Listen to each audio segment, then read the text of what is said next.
existe uma coisa extremamente perigosa acontecendo dentro da igreja moderna. Milhões de pessoas estão construindo a própria fé em frases que nunca vieram da Bíblia. E o que assusta é que muita gente repete essas ideias com tanta convicção que parece até pecado questioná-las. Só que existe uma diferença enorme entre tradição e verdade, de frase popular para a escritura, de emoção religiosa para evangelho. A questão é que o engano raramente entra na igreja parecendo falso. Satanás não precisa convencer os cristãos a rejeitarem a Bíblia. Basta fazer com que eles deixem de conferir o texto. E é exatamente isso que está acontecendo em vários lugares. Versículos tirados do contexto, frases emocionais, pregações motivacionais, experiências pessoais acima das escrituras. E aos poucos, o cristianismo moderno começou a normalizar coisas que os apóstolos jamais ensinariam. Paulo chegou ao ponto de dizer que ainda que um anjo o expresse no evangelho que vá além do que temos ensinado, esse seja anátema, ou seja, maldito. Percebe o peso disso? Paulo não tratou o falso evangelho como um detalhe secundário, porque ideias erradas sobre Deus produzem vidas erradas diante de Deus. E talvez o problema da nossa geração seja exatamente esse. Muita gente conhece frases cristãs, mas não conhece as escrituras. Então hoje eu vou te mostrar algumas mentiras que se infiltraram na igreja e que milhões de pessoas repetem sem perceber o perigo por trás delas. E eu preciso te avisar que alguma dessas frases pode já ter saído da sua boca. Primeira delas, o diabo mora no inferno. Essa ideia vem dos filmes, vem dos desenhos animados, da cultura popular e até em pregações, mas não está na Bíblia. Quando a escritura descreve Satanás, o descreve como aquele que acusa, como aquele que tenta, que engana, que está ao redor tentando nos devorar. Ou seja, ele não está reinando no inferno. O inferno não é o trono de Satanás. Pelo contrário, é o lugar do juízo preparado para ele e seus demônios. Isso muda completamente a forma como nós enxergamos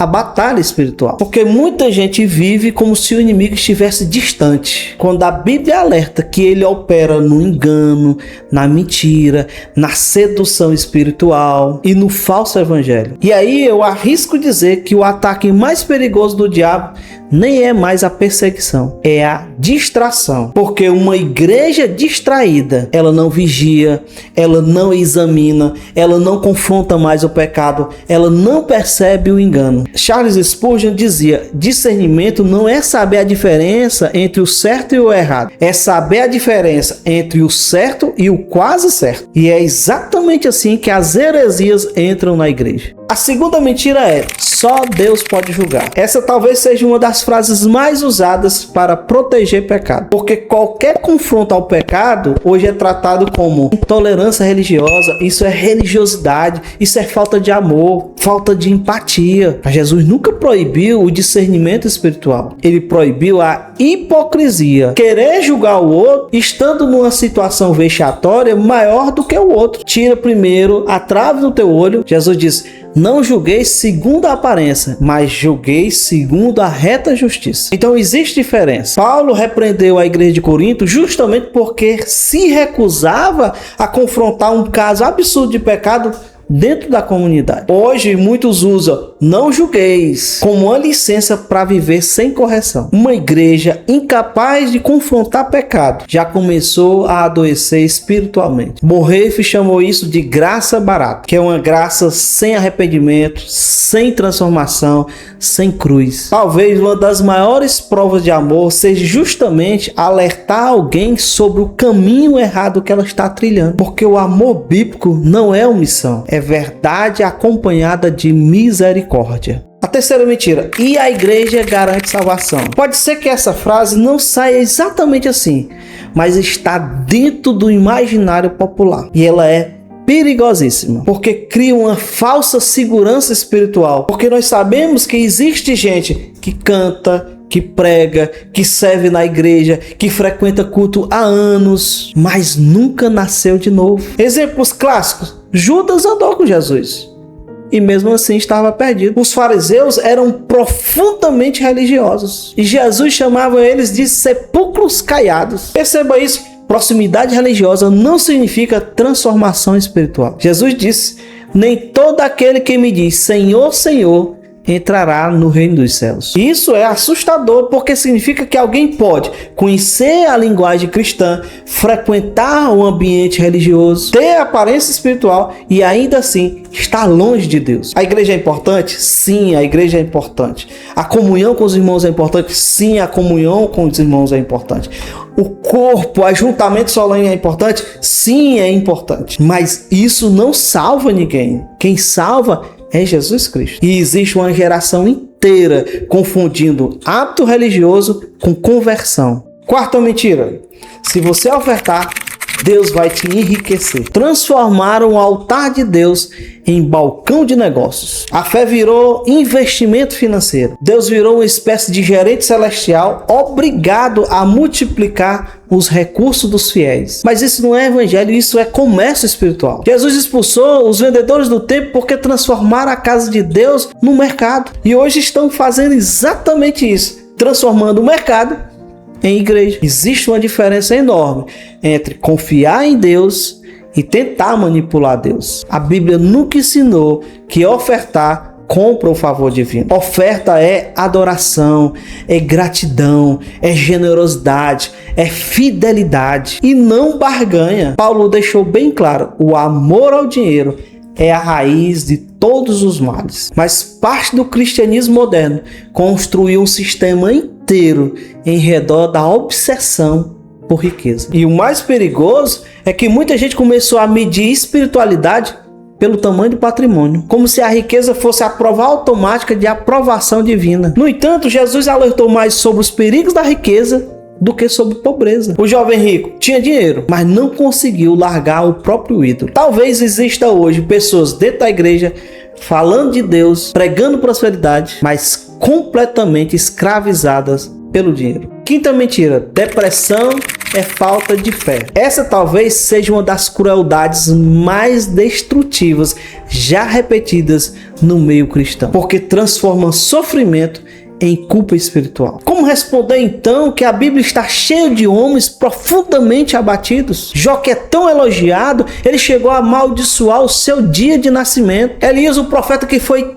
transladado, ele pediu a morte. Jeremias chorou amargamente. Davi escreveu inúmeros salmos mergulhado em profunda angústia. Até Jesus no Getsemane ele declarou: minha alma está profundamente triste até a morte. Isso significa que tristeza profunda não é automaticamente ausência de Deus, porque o ser humano ele é corpo, alma e espírito. Significa dizer que existem questões emocionais, físicas, hormonais, psicológicas, espirituais. Reduzir tudo isso a demônio ou a pecado não é espiritualidade, é simplificação cruel. Agora, cuidado, isso também não significa negar as batalhas espirituais. O problema é o desequilíbrio, porque tem gente que espiritualiza tudo e tem gente que materializa tudo. Mas a verdade bíblica, ela é bem mais profunda, porque Deus pode agir através da oração, da palavra, da comunhão, da medicina, do aconselhamento, da graça comum, porque toda verdade pertence a Deus. Sexta mentira: se é rico, é mais abençoado. Essa ideia está destruindo a mente de muita gente, porque criou duas ilusões. Primeiro, são ricos se achando espiritualmente superiores e pobres se sentindo rejeitados por Deus. Mas a Bíblia nunca tratou o dinheiro como certificado automático de bênção espiritual. Lázaro, por exemplo, era pobre. Os apóstolos enfrentaram necessidades. Os profetas sofreram perseguição. Enquanto isso, muitos homens ímpios na Bíblia tinham abundância material. Dinheiro prova capacidade financeira, não santidade. Talvez uma das idolatrias modernas mais aceitas seja admirar riqueza mais do que caráter. Hoje, algumas pessoas respeitam mais influência, aparência, patrimônio do que piedade, santidade e fidelidade bíblica. Mas precisamos lembrar que o reino de Deus nunca funcionou pelos critérios do mundo. Jesus nasceu numa família simples. Os apóstolos morreram perseguidos e a igreja primitiva cresceu sem glamour. Mesmo assim, impactaram o mundo. Sétima mentira: morreu, virou anjo. Essa frase parece inocente, mas o que ela mostra é que muitos cristãos conhecem muito mais a tradição popular do que as escrituras. Humanos não viram anjos. Anjos são seres criados com funções diferentes. A esperança cristã é muito maior do que virar anjo. A Bíblia fala de ressurreição, de glorificação, de uma nova criação, de uma eternidade com Cristo. Não existe promessa de virar anjinho. E sinceramente, a promessa bíblica é muito melhor, porque o destino final do salvo não é ficar flutuando nas nuvens tocando harpa, é reinar com Cristo. O Evangelho promete redenção completa, restauração final, novos céus e nova terra. Talvez o problema é que muita gente prefere frases emocionalmente confortáveis do que verdades bíblicas profundas. Agora perceba uma coisa importante: nenhuma dessas mentiras parece absurdamente malignas à primeira vista. Esse é o perigo. Dificilmente uma heresia vai entrar na igreja dizendo: ei, eu sou uma heresia. Elas entram suavemente, emocionalmente, culturalmente, parecendo inofensivas. E quando você percebe, elas já moldaram a visão sobre Deus, a visão sobre o pecado, a visão sobre santidade, a visão sobre salvação. Por isso que os apóstolos insistiam tanto: examine, confira, teste, volte-se para a Escritura. Os bereanos foram muito elogiados porque até as palavras de Paulo eles não aceitaram enquanto não examinaram as Escrituras. Hoje muita gente faz o contrário,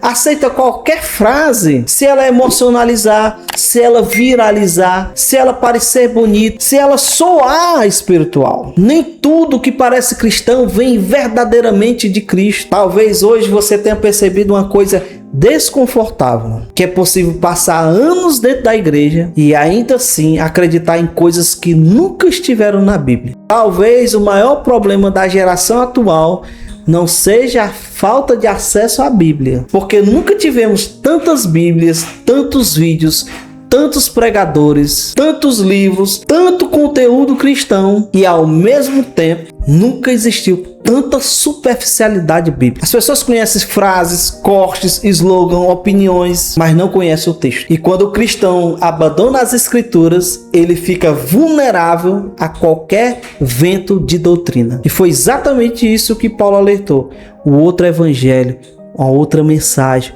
um outro Cristo inventado. E o que assusta é que muita gente não percebe o engano. E o engano já moldou a fé de muitas pessoas. Então, da próxima vez que alguém disser isso está na Bíblia, talvez a pergunta mais importante não seja quem falou, mas sim onde está escrito.